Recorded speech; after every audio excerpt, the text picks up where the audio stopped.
Ladies and gentlemen, welcome to another episode of Beast Watch.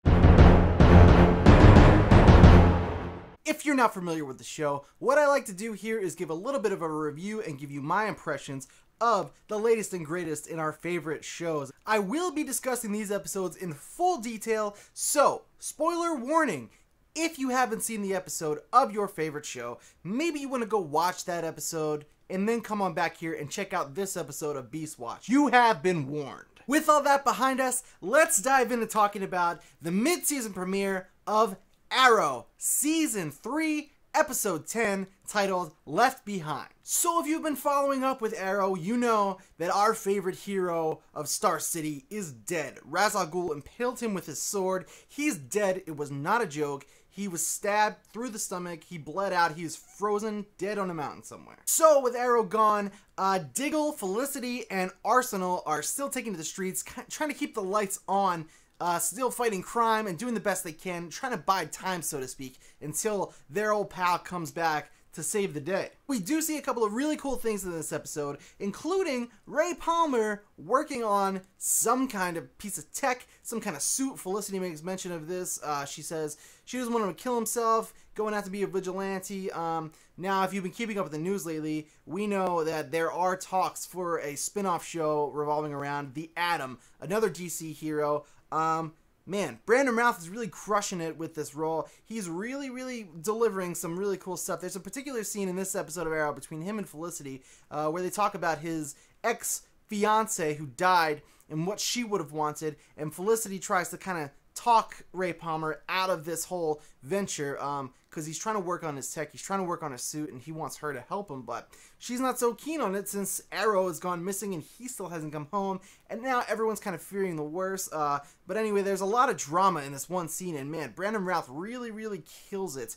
I'm really looking forward to see what they do with that character. They started to really flesh out Ray Palmer and the idea of the Atom in this episode, so I was a big fan of that. So another really interesting thing, right off the bat, is we see early on in the episode a mysterious figure all dressed in black go to the top of the mountain where the fight of Ra's al Ghul and Oliver Queen took place, and he kind of drags Oliver's body onto this, like, it's sort of a, I don't know, it's kind of like a mechanism of some kind. It's meant to be like, you know, a bed of sorts to carry Oliver out of the snow. So we later find out that that is actually the assassin and the associate of Oliver from all of the backstory and the flashback sequences that they play, that Amanda Waller put together. That was a really cool little twist. I kind of had a feeling that that's who it was going to be, but it's good to kind of, it makes a lot of sense that he's the one who would come and bring Arrow back to life, since we know that Arrow did him such a solid back in the flashbacks that we've seen in this episode. So that's pretty much it for Oliver Queen and Arrow in this episode.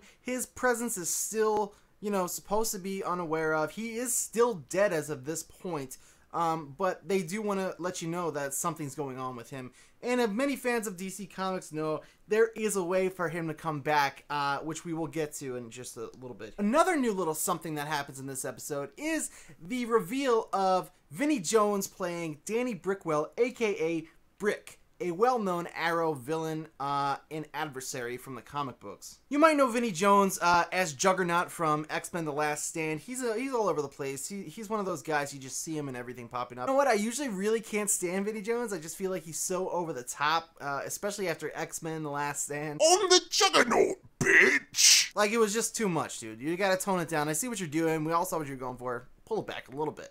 But I actually really liked him in this. He was a much more subdued version of himself. He was a real hard ass too. He put up a really ridiculous fight. He took Diggle down in a fight that he thought he could handle because he's trying to just step up now that Arrow's out of the picture as of this point. But yeah, Vinnie Jones did a really good job. I really liked seeing him pop up as the Brick in this episode. So to get to Malcolm Merlyn's role in all of this, we see him training with Thea. He vows to her that he's going to go and find out what he can about her brother Oliver Queen because he's family. But clearly Malcolm Merlyn has ulterior motives.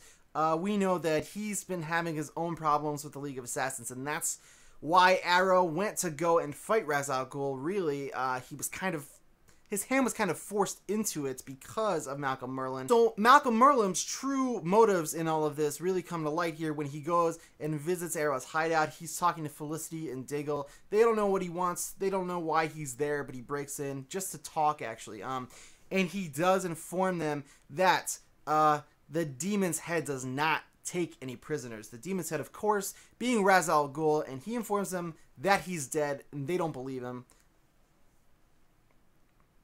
So he comes and brings back, and it's a really intense scene. I was a big fan of this scene. This scene actually really started pulling this episode together for me, and I really started getting excited again about the reappearance of the show. Because he brings in the sword that Ra's al Ghul uses to take Arrow out. It's covered in Oliver's blood, and he says pretty much like, I'm sorry, he's dead. This is real. So those scenes are really what made this episode something special for me. I was a big fan of the score in this episode too. The music really doesn't get enough credit in Arrow. It really ties everything all together for me personally. And they just really nailed the tone in this episode. Anytime they were talking about how Oliver is just presumably dead and not coming back, I mean, the music just really killed it. It was on point this episode. So as of now, we kind of have the crew is falling apart without Oliver. They don't really know what to do. Felicity is kind of getting really upset. She doesn't want to be a part of this whole vigilante thing anymore that Ray Palmer is getting himself into, because she's now experienced the loss of Oliver, and there is something between her and Oliver, as we know. So she's kind of falling apart. Diggle doesn't know what to do next. He admits that in the episode. He's not used to not knowing what to do without Oliver. So Arsenal, he doesn't really know. He's drinking alone at the bar. Thea wants to know what happened to her brother. Everything is kind of a mess right now. But it's really a cool start to this back half of the season. I really like the way everything's set up. So a couple little things that happen at the end, not really, I shouldn't say little, a couple of huge things that happen quickly at the end to really set things off for the rest of the season is, of course, the appearance of Laurel as Black Canary. She shows up. She's got this crazy sonar bombs. All of these car windows are exploding. She's taking out bad guys. She's kicking ass. It's very quick. It's very brief, but it is known Black Canary has arrived. She looks great, and I think Laurel's really gonna come into shine now that Arrow is not in the picture as of right now. Then, of course, after that, at the very end of the episode, is when they reveal who the mysterious figure was that brought Arrow in, and he comes back to life. They don't show you how yet, though. I do have my ideas about how this happened. I'll say it since it's spoiler-filled right here. A lot of you folks probably already have guessed it. I'm assuming the Lazarus Pit is going to have something to do with this. I guess that remains to be seen. But yeah, that pretty much wraps up the episode. Now, I do kind of wish that they just left Oliver dead for just one or two more episodes, just to really give us the sense that we need this guy. We miss him. He needs to come back. And I don't know. I know it's been just throughout the break that he's been gone, but I really think from the show being back, they should probably focus a little bit more on fleshing out Arsenal's character, as well as the Black Canary, just to give them a little more meat on the bones, and to also make us miss Oliver a little bit more. So what did you guys think about this episode of Arrow? Let us know in the comments below so we can discuss it with you. Make sure you guys subscribe to the Level Up Network, and come on back here after the episodes of your favorite shows to catch another episode of Beast Watch with yours truly. For the Level Up Network, I am the thebeastnj. And until next time, everybody, sit back, relax, and enjoy the shows.